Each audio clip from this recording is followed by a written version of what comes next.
खरं तर 3 वर्ष झालं नगरसेवक नाही आहे, त्यामुळे महानगरपालिकेवर कोणाचाही वचक राहिलेला नाही आहे आणि त्याचा सगळ्यांचा परिणाम हा सर्वसामान्य नागरिकांना भोगावा लागत आहे.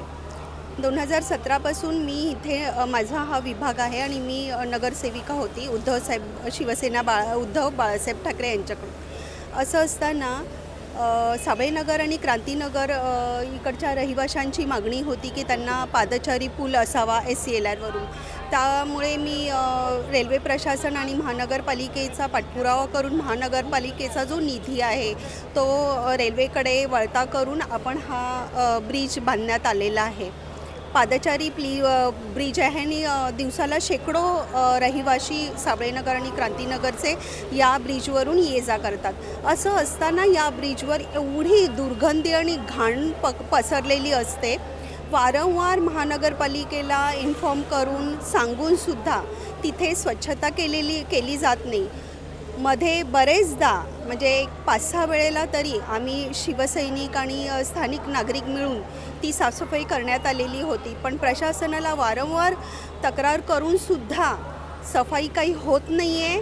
4 दिवसापूर्वीच इथे एवढी घाण पसरलेली होती, ब्रिजवर दुर्गंधी पसरलेली होती. नागरिकांनी माझ्याकडे वारंवार तक्रार केलेली होती. वारंवार प्रशासनाला सांगूनसुद्धा तिथे सफाई नाही झाली.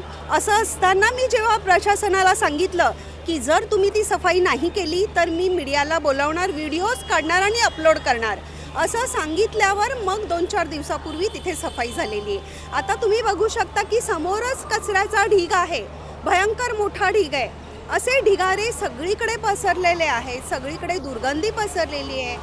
या साबळेनगर आणि क्रांतीनगर वासियांना नाहक त्रास होत आहे. तुम्ही बघू शकता इथे सगळीकडे सर्वत्र रस्त्याची वगैरे कामं चालू आहेत.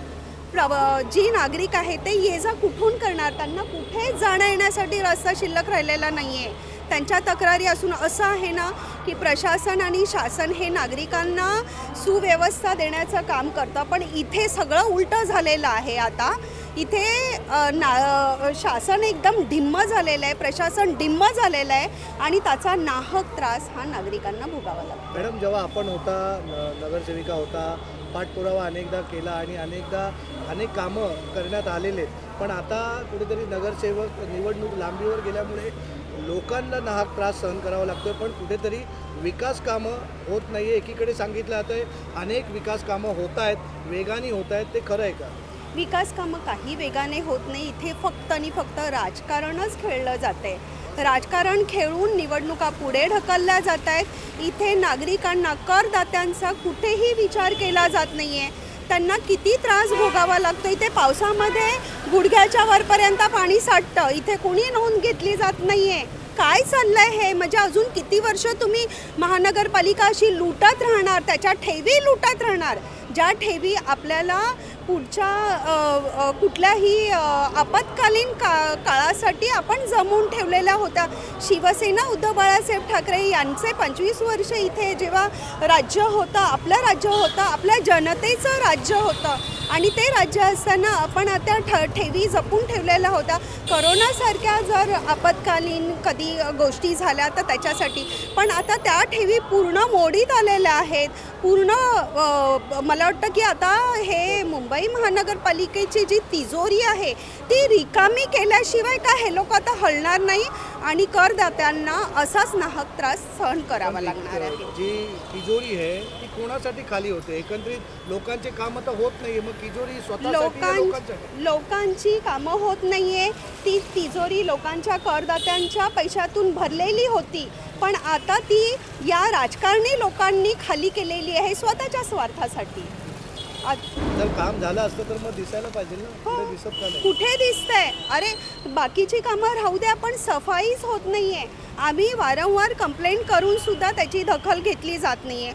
महानगरपालिकेमध्ये काही अधिकारी पर्सनली आम्हाला सांगतात की आमच्यावर दबाव आहे. शिवसेना उद्धव बाळासाहेब ठाकरे यांच्या प्रतिनिधी जे कोणी असतील त्यांनी तक्रार केली तर ती कामं करायची नाही असं स्पष्ट आम्हाला अधिकाऱ्यांनी सांगितलेलं आहे. त्यामुळे ही सफाई सुद्धा होत नाही आहे.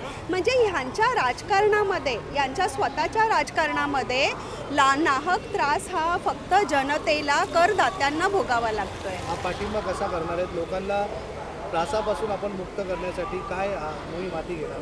मोहीम हीच आहे की आता काही दिवसातच निवडणुका लागतील. सुप्रीम कोर्टाचे सुद्धा आदेश आहे आणि नागरिकांनी जनतेने बघितलेलं आहे की त्यांना किती त्रास भोगावा लागलेला आहे या 3-4 वर्षांमध्ये.